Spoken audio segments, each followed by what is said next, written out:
On Point, hosted by Peter Van Aardrijk. Conversations with interesting and informative experts on technology, branding, culture, social media marketing, and other great topics. Hello again, everybody. I'm Peter Van Aardrijk, your host for On Point, brought to you by our good friends at Wells Media, which includes Carrier Management, Insurance Journal, and other fine publications. Our guest today is Amy Reczek, who's a sales speaker and author. Welcome, Amy. Hi, thank you for having me today. Yes, I'm looking forward to this.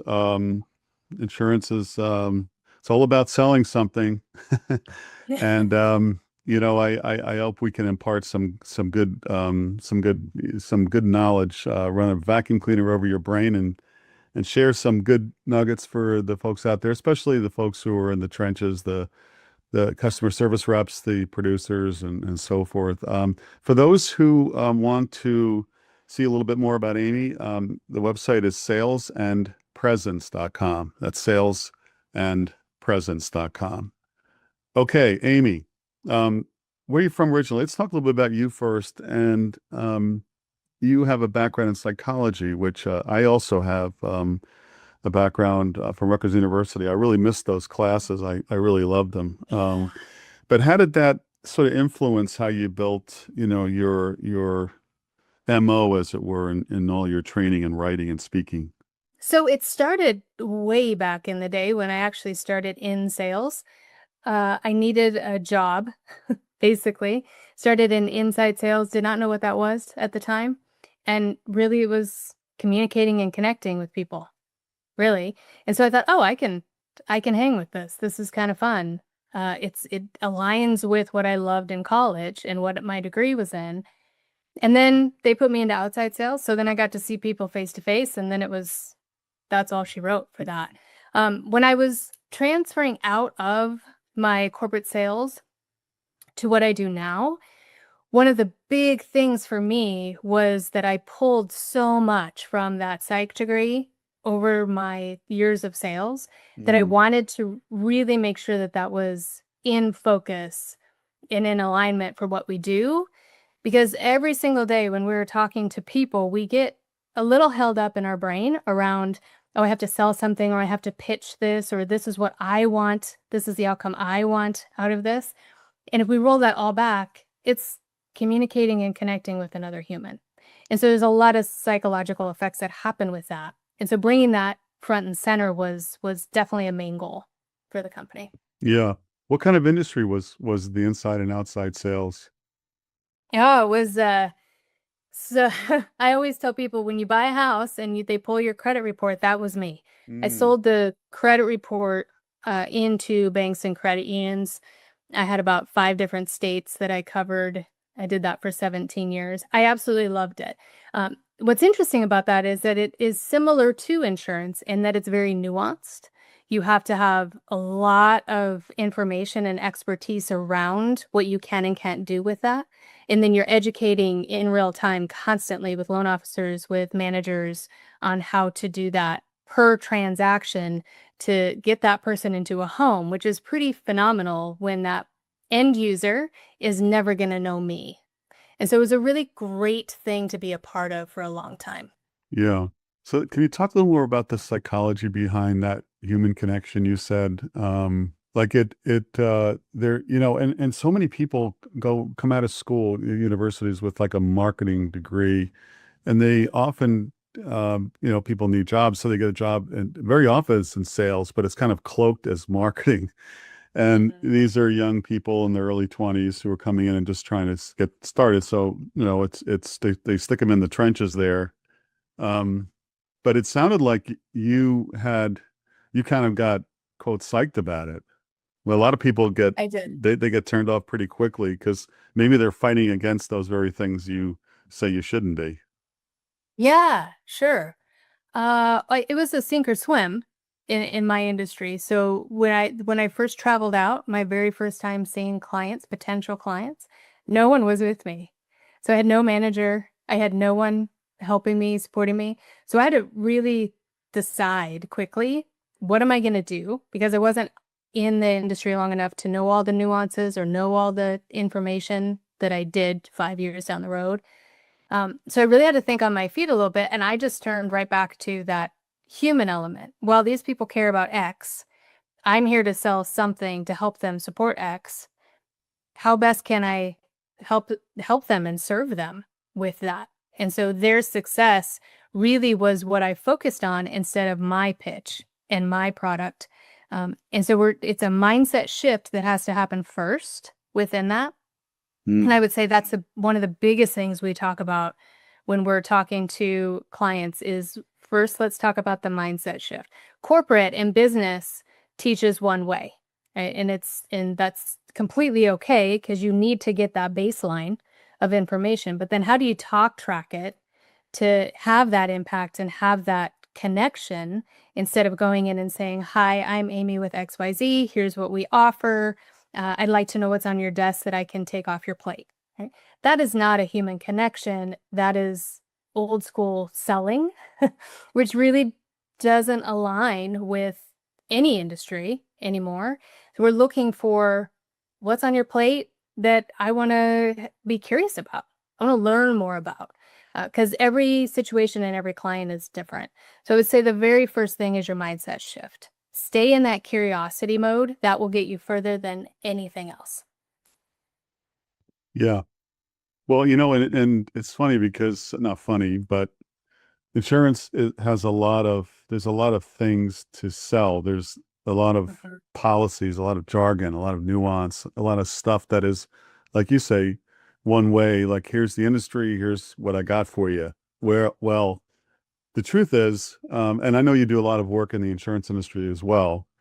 I should have said that up top. The truth is people don't really care about insurance. Obviously people have claims and so forth, but they're only thinking about if it's property and casualty insurance, it's once a year renewal. Typically, they have a lot of other things on their minds, keeping good employees, having a good, HR package, OSHA compliance. I mean, there's so much stuff that business owners and families as well are thinking about.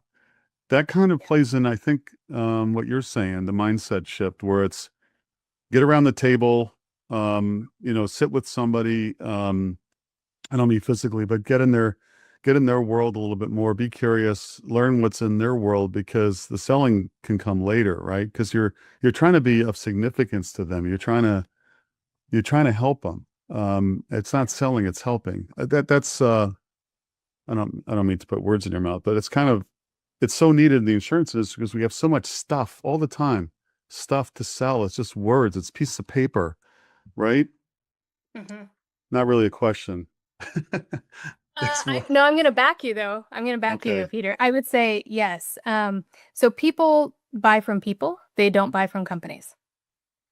And so when we think, again, mindset shift on that, they are looking for people that they emotionally can connect with. Psychologically, we buy with emotion first, and then we justify the buy.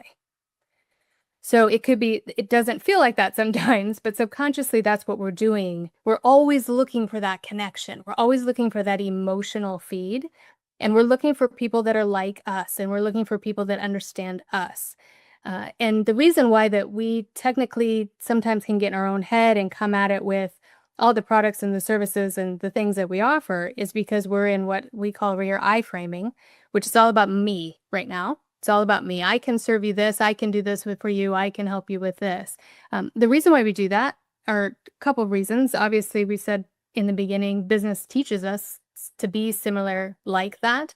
However, we also care about I. As humans, we care about I first. So again, that mindset shift of so does our client.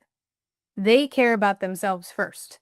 So they're not caring about what, we offer per se. They need it, yes. But what they really care about are the things you just touched on, right? Looking forward to what's happening in the year to come. What is going on with compliance? What's going on with my team? Is everyone okay? How are we shifting this way or this way to make sure that there's success there?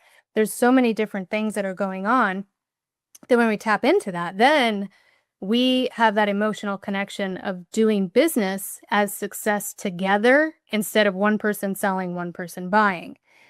So it's a big mindset shift, and it's beautiful when it works. And we've all have felt that, right? We've all felt that awesome connection. Anybody listening right now, think of a client that you absolutely love or someone that you absolutely love working with.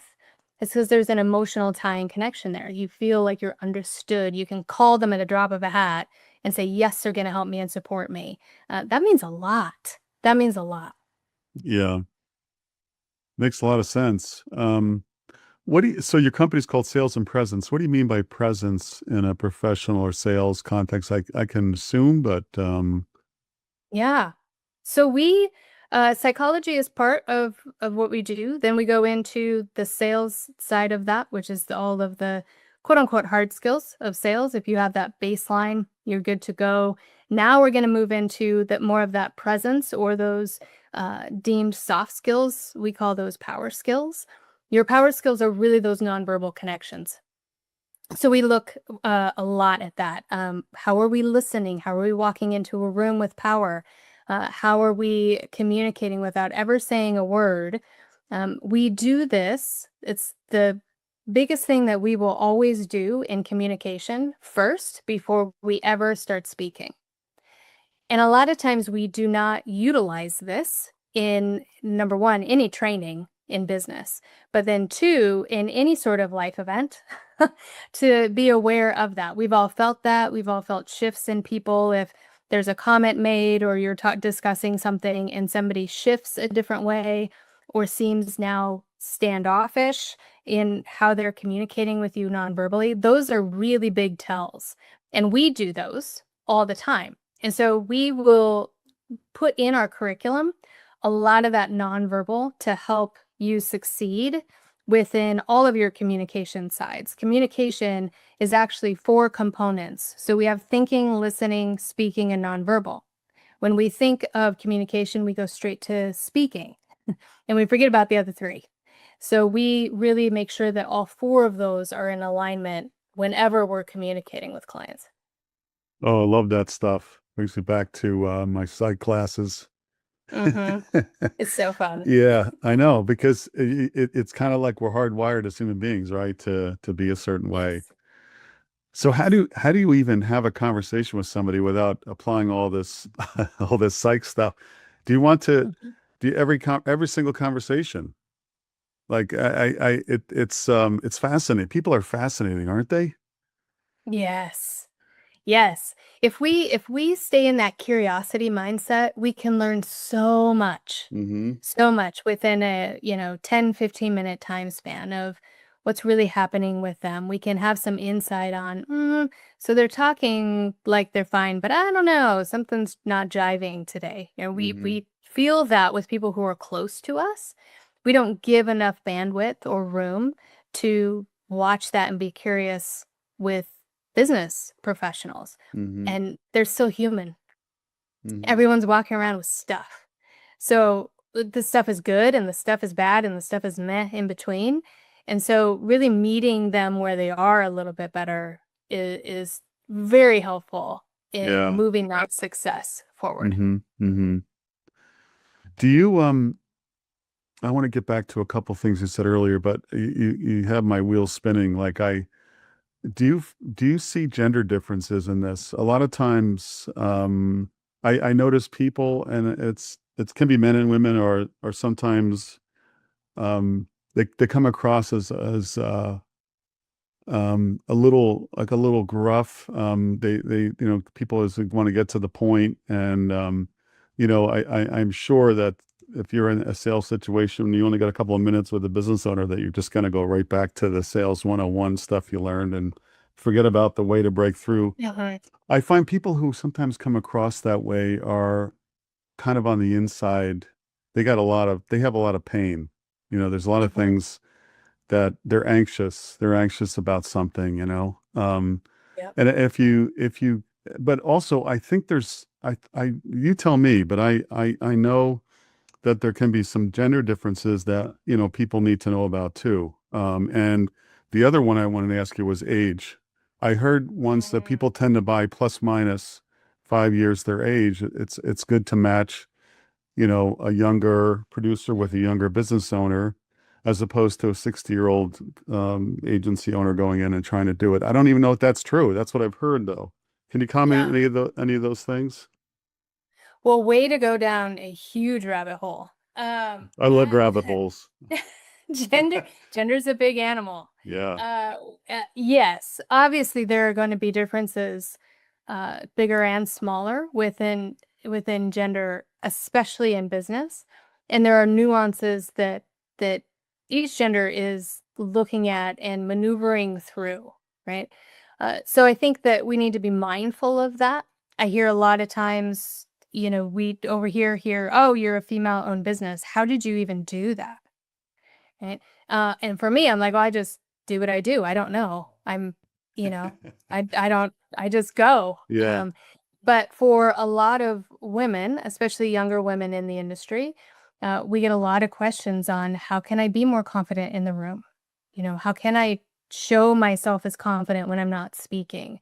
And there are definitely ways to do that. And I think that some of what they are seeing or feeling with our company over here are the things that I mindfully practice daily to then train on. Right. And so none of us are born with charisma. None of us are born with confidence. None of us are born with anxiety. All of those things, or nervousness, all of those things are kind of taught through our upbringing and different situations that we're put in. And so it really depends on the person. It depends on the moment. But there are certain things that either gender, both, can do to support themselves. Now, the flip side of that's not talked about as much, I will say, is that we get equally as many men coming to say, how do I build my confidence? So there is a lack of understanding that is a universal. And so we really would like to bring that to the forefront of everyone has confidence issues sometimes. Everyone on the planet. It's a normal thing. And so to work around that and make sure that we have our self-centered enough to be confident in a room, and to show our worth in a room, that's a lot. And if we can do that, then we've won the day. We've won the day. Doesn't matter if we're going to work with that client or not. If you have struggled with that and you can walk in with that, I would say congrats to you. Go do something to celebrate. Those are big, big things that we don't think about. We just push through with industry knowledge and what we need to do next. So those gender differences are definitely there. But I think that they are closer in alignment than we may think on the surface. Also, age. Yes. Huge, huge topic. I talk about this weekly with teams. There is definitely this mindset that if younger, then it's harder to get in. It's harder to talk to people who've been in the industry for a long time. I have not heard the information that you had stated where the alignment is within a certain age range. That Okay. may be true. I think that could go back to if we're thinking about people attract to people that are like-minded, right? That are like them. Here's the flip of that, though. I would say for anyone who is young, who says, I don't know as much as they do. I haven't been in the industry as long. They're tenured and I'm pretty young in this. Then my pushback would be to say a couple things. Number one, that means that you have knowledge that they don't. So one would be technology out of the gate. Everyone grew up on tech that's coming into the industry now. And so they have that mindset and they have that angle that people who've been in it for 20, 30 years do not have, unless they're trendy, right? And so those are some of those really interesting nuances with that era that you can bring in to maybe a generation that you don't align with 100%. The other side of that is staying curious. Everyone loves to help. So if you were looking at someone, or if you're walking into a room of people who are tenured or been in it for 20, 30 years, give yourself a break of what you're going to do and stay really curious and make sure that you have really great questions to ask so that you can learn.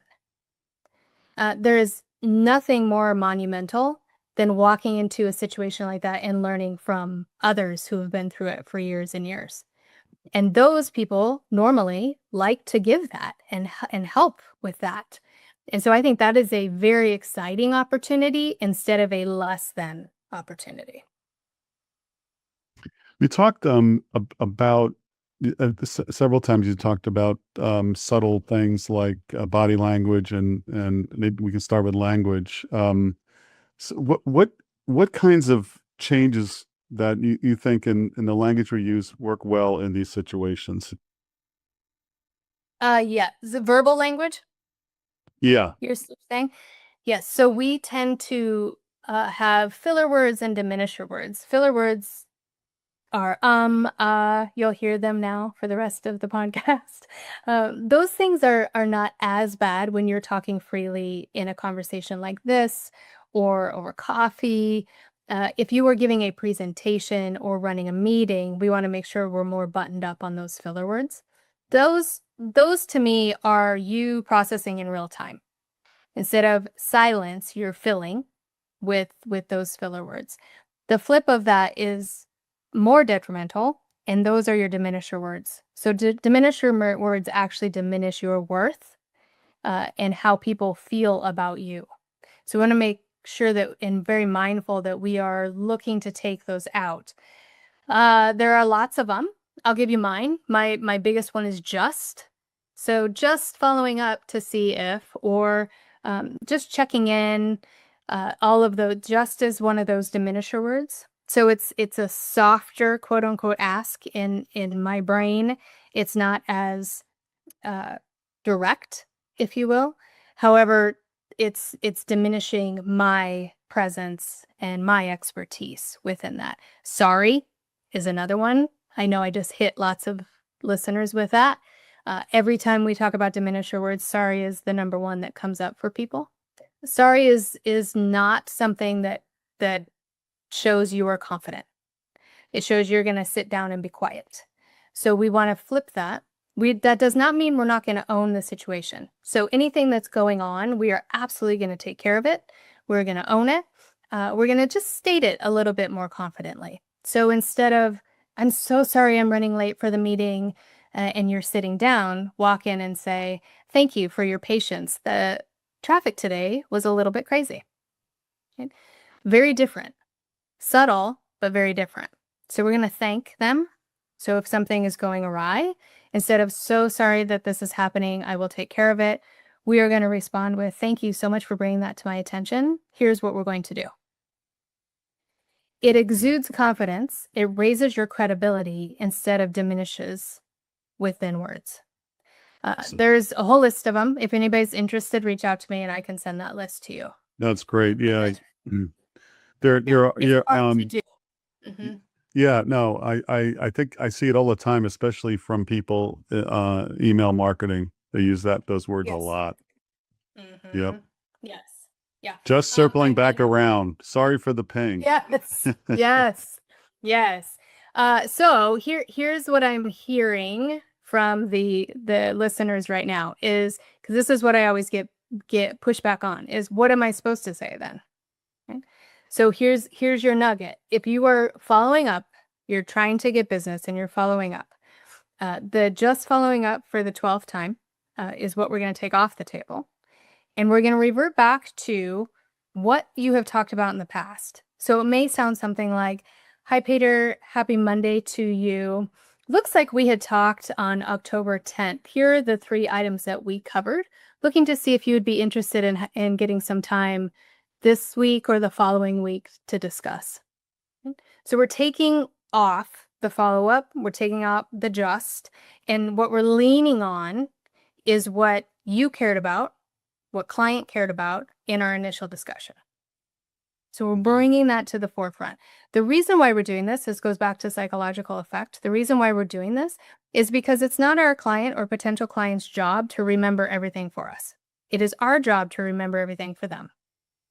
So they're busy just like we are, but they are our center in our world. We are not theirs. So we want to make sure that we are communicating with transparency all the time. We assume a lot in sales. We assume that the client remembered we reached out to them 2 months ago. Nope, they do not. They have a lot of stuff going on. So we need to take that off the plate and we need to remind. constantly remind, to allow them to not work and say, oh yeah, we did talk about, yep, we need to talk about that. Right? So that's one of those things that are kind of a 2-for-1. We're taking out the diminisher words, and then we're moving in a little bit of a psychological effect there. Yeah, that's really good. Also, so those are some words. What about body language and tone and timing? The nonverbal stuff you talk about, that's so important in psychology. How do they play into sales? Any tips and any examples? Yes, I would argue, this is a big statement, but I would argue that you could sell someone without ever saying a word. And Interesting. that's your 3 power skills. So you're going to own the room is what you're going to do. And you can shift the energy in the room just by the energy you have by walking into a room. And your 3 are, they seem mundane, but I'm telling you, they're powerful. The 3 are posture, your hands, and then your eye contact. Those are your 3 most valuable 30-second shift of communication that you have. So let's back it up a little bit. If we're thinking of posture, posture does a really great thing. Everyone knows that we need to have good posture. However, we are sitting all day. So if you're doing a lot of virtuals, I guarantee your posture tends to wane on that.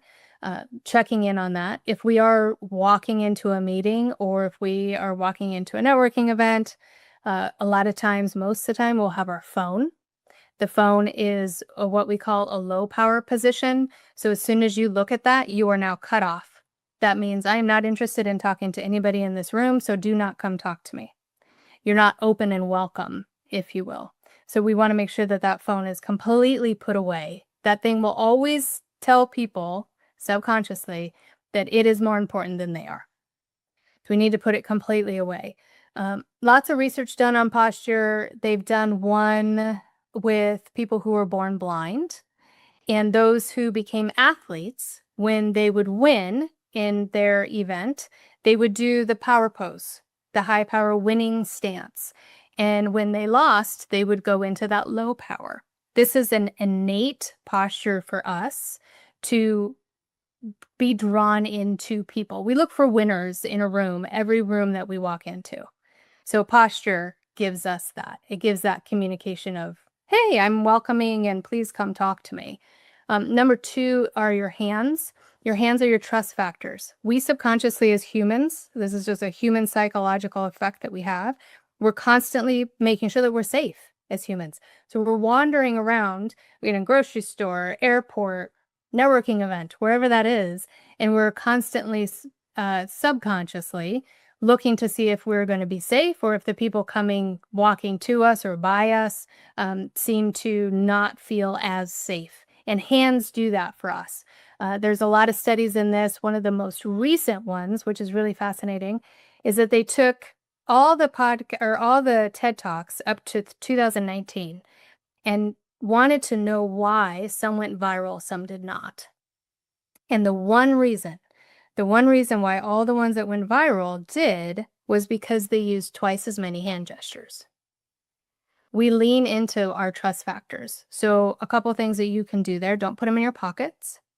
Don't hide them by crossing your arms, possibly, depending on your audience. Making sure that when you're sitting, that they're visible. So if you want them in your lap, pull your chair back a little bit, or put them on your desk, or the desk in the boardroom. Talk with your hands. I get people all the time, oh, I talk too much with my hands. Probably not. Actually, probably not. Very few people talk too much with their hands. So I would say you're okay there. And then the last one is your eye contact, which is probably the one you're thinking that's the easiest. Yes, in a one-to-one session. But if we get to one-to-many, so if we're thinking back to like a boardroom or a networking event, when there's one-to-many, we scan heads instead of make eye contact. So we want to work on, when we're walking into that event, making sure that we're making eye contact with 3 different people. You can pick your number. 3 is always mine. And what that does is that, along with the posture and the hands, invites people in for communication and for connecting, right?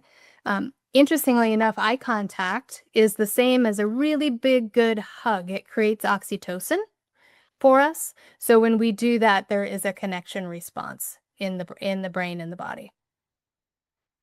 That's really interesting. But again, it gets back to the human condition as social animals, you know. 100%. And no one here's the thing is I think it's fascinating that this isn't at the forefront of how we teach business and how we teach sales. Because business and sales is a human connection. Bottom line. You have to have human to human connection to have a really great, successful transaction, if you will. But long-term partnership, mutual success, all of the things that everyone is wanting in their day-to-day job relies on another human connection. So when we lean into that and we take everything else that still is really important, all the knowledge that we have, all the industry information that we have, all this stuff's vital. But we don't put that way out at the front. We put it maybe more towards the center, and then we move that human element to the front. You will get further every single time because you are connecting with a human. Yeah. Yeah, it's it's do you find it a little bit scary that we're quote doing so much over video conference, over our phones? Now we have the impact potential of AI entering the sales space. Does that concern you? Because I can't think of anything more inhuman than talking to a screen or having a computer. Yeah. It just I know I know it's coming. I know we got to figure it out, but it just to me it concerns me. Yeah. We it doesn't concern me enough to really put any sort of spotlight on it. I do think it we need to have awareness around it. Okay. But to your point, back to the human condition, we do not survive without human connection. Literally do not survive. They've done a lot of studies around this Yeah. where Yeah. people who are isolated die very young. Yep. And people who have communities live forever, right? It's part of being human.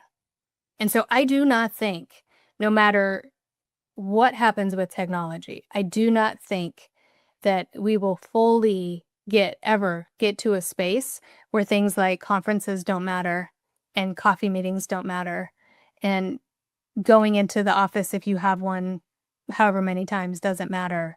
I'm all for home office too, by the way, but I think there's a balance that can be had there. Because to your point, it's not going away. It's gonna get stronger and stronger. But due to that core human connection that we need, I do not see it being super scary in my world. I do think it has COVID pushed for virtual. We had known for a long time in the sales element that we needed to be doing video. No one did it. But literally no one did it. We would get preached about all the time. Any sales training would be like the best way to have connection and to get somebody on the phone is to send over a video of yourself saying hello. No one did it. COVID hit, everyone does it now. Everyone does it. Right. And it's amazing because we visually connect first. So I think video conferencing, Zoom, whatever your choice is good. If you can't meet in person, that's kind of your second avenue. By the way, all the nonverbal stuff that we talked about still comes into play virtually, so be mindful of that. The AI is interesting to me. There's lots of talk around it. I do think it is new enough still that we don't know where it's going. We use it here as a support system and as a tool. So I think of it as a CRM system or any other, your teams where you're constantly pinging your team members all day long.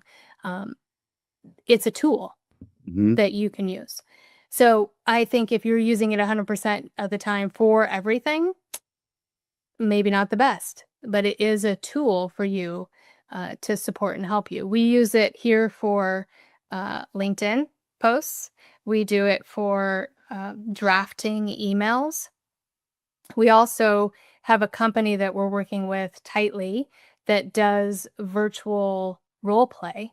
So when we're done doing a training session or a one-to-one session, anything that we talked about, then now the client goes into that AI world and they are role playing with AI on what we talked about. So let's say, for example, your hello or your elevator pitch when you're walking into a networking event. We've worked on that in real time, and now we are going to practice it with this. The beauty of this one, of course, due to it's centered around our world and what we do, is that it doesn't just listen to you and give feedback on virtual, it's watching you. So it gives feedback on your nonverbal communication as well. And I think that that is amazing and impressive that we can offer that in a way, because it's really hard to say, okay, well, you get so much time with us and let's role play, or now go out and role play with a peer, which maybe happens once. And so this gives that availability and that tool for people to really help and support. Now, I will just say on the stuff that we write through AI, we always take it out of AI and change it up a bit to make sure that it sounds and is me, if you will. So I think that's how we use it to grow, but not use it to deplete. I wanted to, so we talked about verbal, nonverbal. I don't know how much we talked yet about emotion. Some salespeople get really excited, almost breathless. They're so excited to sell a commercial general liability policy to somebody. But I mean, that's exciting. Come on now. it is, it can be. But emotion, and also you talked about how people make decisions on emotion, and that there's a lot that could be a whole separate podcast, versus things like price. They're using different sides of their brain and they rationalize it later. But so like emotion and storytelling, can you speak a little bit about the importance of that? How much is too much? And I think, people kind of live, this goes back to caveman days when people would put stuff on the side of the walls of the caves. They would tell a story, here's how we killed a giant, elephant or whatever. Love that. Yeah. Yes. So let's talk about emotion first. The emotion that we needs to be in check. I agree with you. When we have, I always say that salespeople love to throw up on themselves because we get super excited if we get somebody's time. Somebody gave us time. Oh my gosh. So you know what I'm going to do now? I'm going to tell you everything in the world that we can do. I'm going to put it all up on the wall here for you, and then you just decide if something fits for you, right? We get so excited that we have to cover literally everything that we have knowledge on. That's too much. And that's called pitching, by the way. And we need to roll it way back. And so the emotional balance is definitely real. And then there's that fine line of nervousness or anxiousness and getting excited. I don't know, I'm sure you're aware of this, but for the listeners, a fun fact is that excitement and fear can't live in the same space, which is really fun. They both feel very similar. So if we have some fear or anxiety, really having that mindset check of, okay, I'm a bit anxious about this. You know what I need to do? I need to be excited about this opportunity. I'm excited to just speak to someone. I'm excited to listen to what they have to say and start that mindset shift into excitement. Now, where it gets overkill is where we get overly anxious and overly, oh my gosh, it's so great to see you. And we do way too much. So what's happening there with that is that we're just in iframe. We are talking all about I and what we can do. We need to get into that, flip it back into that curiosity standpoint of learning and growing with them and supporting with them to have success. I always say, if the client has success, you're going to have success. So don't worry about your own success, because if you support them in getting the success that they need, your success is going to be there. So really that mindset shift of focusing on them. And then the storytelling is so magical. Everyone can relate to something. Right? And I think that, when I was taught in sales and we were taught around how to tell a story, it was very generic. It was very dry. it was very uh, social proofing as best, where we say, well, we've helped client X do this and we could do the same thing for you, right? That would have been the storytelling. I think that now there's so many unique angles on a human element that we can come to. We're all at the same conferences. We're talking primarily to the same people. We're seeing the same things and talking around this curiosity of what's happening in their world and saying, oh my gosh, that happened to me as well. What did you see from that? Like, that's more of that collaborative storytelling than standing up, quote unquote, on stage and saying, let me tell you a story about X. The other thing that we talk about a lot over here within storytelling is something that we switch it to say it's your through line. So what is your through line of messaging? If you had 10% of everything that you were going to say in an hour meeting, what is the 10% that you want to make sure you leave with that client? What's your through line? And that through line could be that you are interested in supporting them in every angle and curious to learn more around that. That could be the through line, and we can communicate that. It could be something around turn time and quick service and all of those things. Now that's buzzy. We need to make sure that we're aware of that that's buzzy, and changing up the wording on that can help. But it is real. It's absolutely real. So, one of the things that you're curious about is working with clients who appreciate response in real time and getting back to them very quickly. That's something that you pride yourself on. That's your 10%, right? That's a story. We're calling it something different, but it's part of the journey. And so I think there's lots of different nuances with that. And then the more you get into it, the more you're going to relate to different people in the industry, who knows who, all of those stories come up organically. Interesting. Is the 10% the piece that out of all the stuff you say that you want them to retain? Is that what you're saying there? Yes. So the Okay. fun fact is that humans cannot retain more than 10% Right. of what you tell them, Right. I was going which to say, sucks. I may That be is below that myself, right. being that I'm Depends on the ADD. moment. Yeah, it depends on the day. Yeah, right. Exactly. Yeah. Yeah. Also depends on who's speaking. But Okay, I so in think that case, Amy, is fewer words actually more then? yes. Because a lot of times Yes. people want to pack it in, right? Yep. Yeah. Okay. Yeah. So I would say don't pack it in, number one. Two, ask a lot more. So what we tend to do is say, tell me about X, and then they'll tell you about X, and then use solution. So if we're in a coaching session, I would tell you to not solution right away. Go back to tell me about X.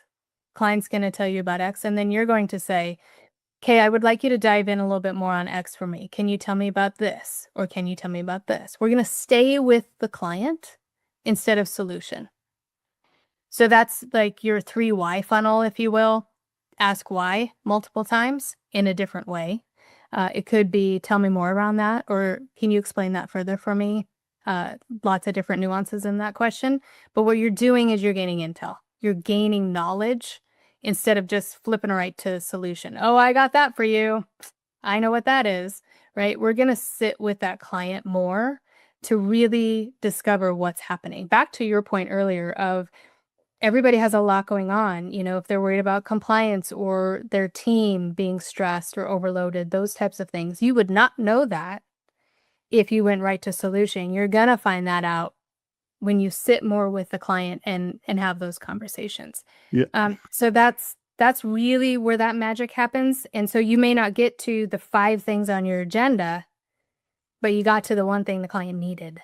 And so that's the value. We talk about value a lot.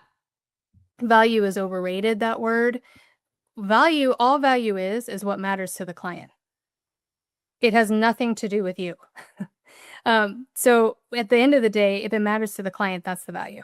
If it matters to the client that they sat in the struggle bus of, man, my team is really struggling right now. They're stressed. They're pulled at every single angle. We really need some support on this. That's the value you need to come in with, not the 3 other things in your agenda. Yeah. We need to listen more on that. The other thing to your, we try to pack that in. That's something, again, that's a business element that we're taught. But back to, we only remember 10% of a meeting. If it's a 5-minute meeting, if it's an hour meeting, we're still only going to remember 10%. So the biggest thing on that is, again, prep your 10%. What's the thing that you're hoping that they walk away from? And then 2, the other reason why we do that is because we need to plan for the weird. We need to plan for things going awry. Yeah. What happens if technology doesn't work? What happens if you have a presentation that doesn't load? What happens if the person in the room that really needs to be in the room leaves 15 minutes in? All of those things have happened and will continue to happen. And so we really need to prep for, what is that messaging that would make this meeting worth my time and their time if it's that 10% focus. Well, Amy, you're an accomplished professional. You're a trainer, writer, author, etc. You've seen it all. But what advice would you give your younger self? Oh, that's such a great question. I would say trust your confidence earlier. That's what I would tell my younger self. Yeah. I had the confidence. I did not always show it until I felt really settled. And so I would say to my younger self, don't be so settled.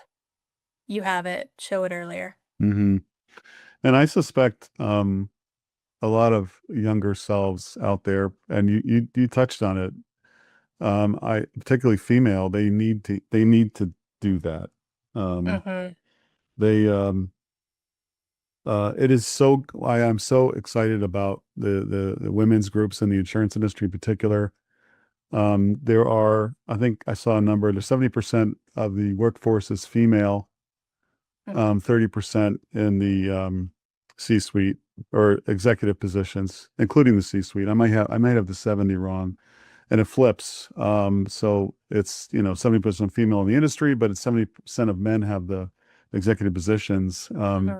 So there's a lot of momentum behind flipping that switch around so that it's more, they're not going to be equal per se, but just because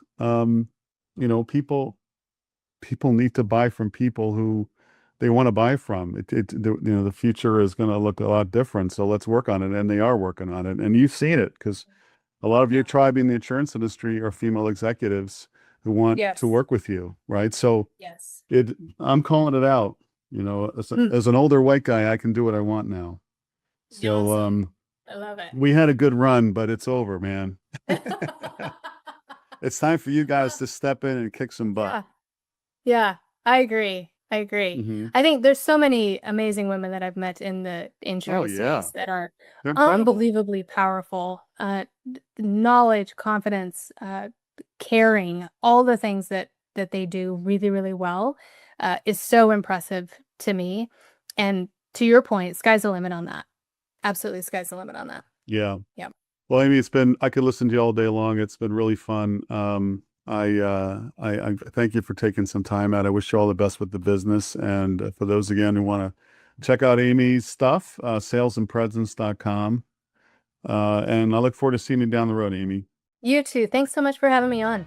You bet. This has been On Point with Peter Van Artryk, a podcast presentation of Wells Media Group.